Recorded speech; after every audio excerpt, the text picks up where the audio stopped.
একবার এক ব্যবসায়ী তার একজন কর্মচারীকে বললেন যে আমার কাছে কতগুলো ঘোড়া আছে, এই ঘোড়াগুলোকে কিন্তু একদম পরিপূর্ণভাবে খাওয়া দাওয়া করিয়ে একদম তাকে তৃপ্ত করে আনতে হবে। যে আমার এই ঘোড়াটিকে খাইয়ে দাইয়ে ঘোড়াটিকে সন্তুষ্ট করে তৃপ্ত করে আনতে পারবে তাকে আমি আমার সাধ্যমতো পুরস্কার দেব। এই কথা শোনার পর কর্মচারী ভাবল, এ আবার এত বড় কাজ কি? এটা তো আর হাতি নয় যে বিশাল কিছু আমাকে টাকা খরচা করে খাওয়াতে হবে।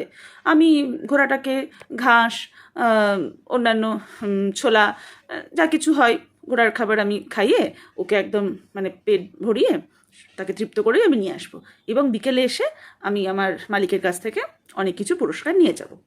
এই ভেবে কর্মচারী ঘোড়াটিকে খাওয়া দাওয়া করালো সারাদিন ধরে।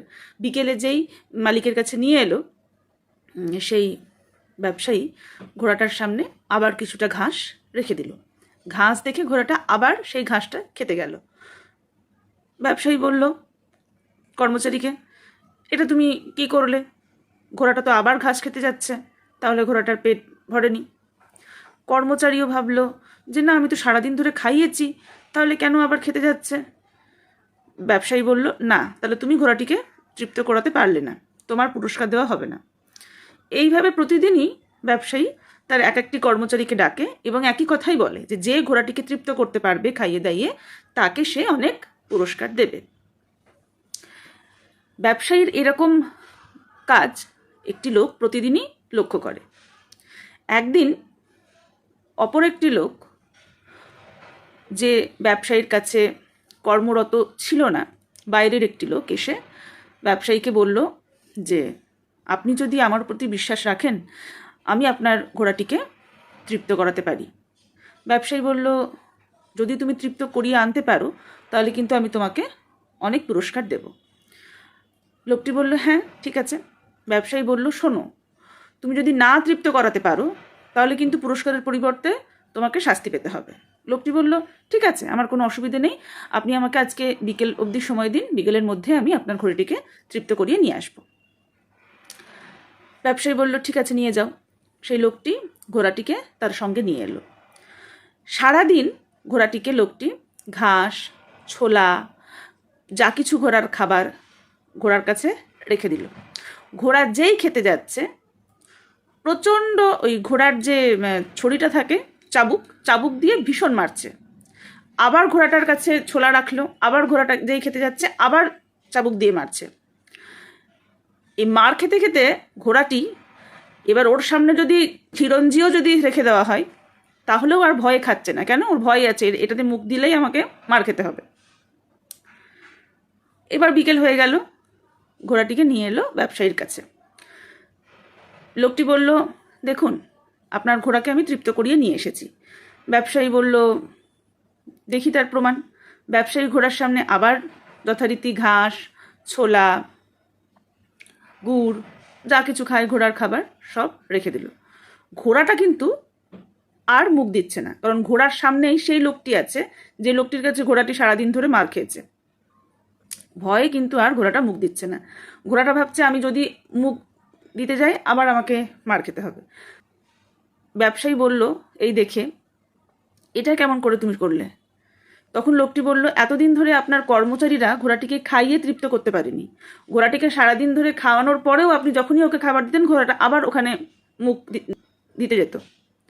সবসময় যে খাইয়েই তৃপ্ত করা হয় তা কিন্তু নয়, দণ্ড দিয়েও, শাস্তি দিয়েও কিন্তু তৃপ্ত করানো যায়।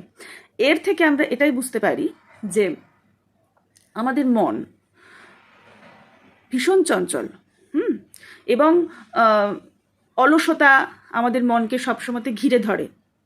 এই কাজটা করব না, থাক পরে করব, পরে হবে, এখন আমি ভীষণ ক্লান্ত, এখন আমার ভাল লাগছে না। তো আমরা সময়ের কাজ সময়ে করতে কিছুতেই চাই না।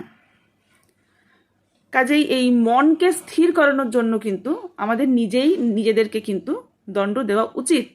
কীরকম দণ্ড? সময়ের কাজ সময়ে করতে হবে। মনের কথা সবসময় শুনলে চলবে না, নিজের বুদ্ধি দিয়ে বিচার করতে হবে। আর একটা ছোট্ট উদাহরণ দিই।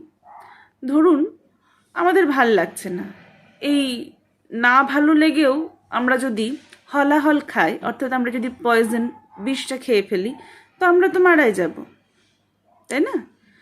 আমরা যদি না ভালো লেগেও যদি আমরা অমৃত পান করি, তাহলে তো আমরা অমরই হয়ে যাব।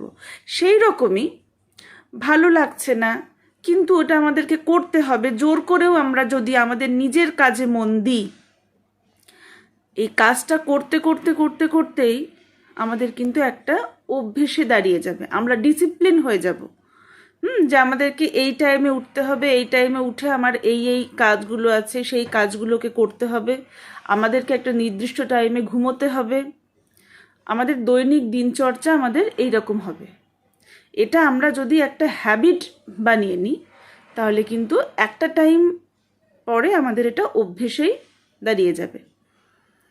প্রথম প্রথম কয়েকদিন হয়তো একটু অসুবিধে হবে, ভালো লাগবে না, কেননা বললাম আমাদের মন, তো এই মনের কথা না শুনে, মনকে দণ্ড দিয়ে আমরা যদি আমাদের নিজেদের কাজ করে যাই, নিজেদের বুদ্ধি দিয়ে বিচার করে আমাদের যেটা ডেলি রুটিন সেটা আমরা যদি করে যাই, তাহলে কিন্তু আমরা একটা সুশৃঙ্খল জীবন যাপন করতে পারবো। সবশেষে একটি কথা বলতে চাই, কথাই আছে না যে আমাদের জন্ম একবারই হয়। কে বলেছে জন্ম একবারই হয়? জন্ম তো প্রত্যেক দিন সকালবেলায় হয়, প্রতিটা ভোরের সাথেই আমাদের আবার নতুন করে আমরা জন্মাই। আমাদের মৃত্যু একবার হয়, তাই না? সুতরাং প্রত্যেকটা ভোরের সঙ্গে আপনি নতুন নতুন কিছু সংকল্প নিন এবং জীবনকে উন্নতির পথে অগ্রসর করুন। পেছনে কি হয়েছে, অতীতে কি হয়েছে, এগুলো নিয়ে আর চিন্তা না করে ভবিষ্যতে কি করতে হবে, সেই জন্য বর্তমানে কাজ করে যান।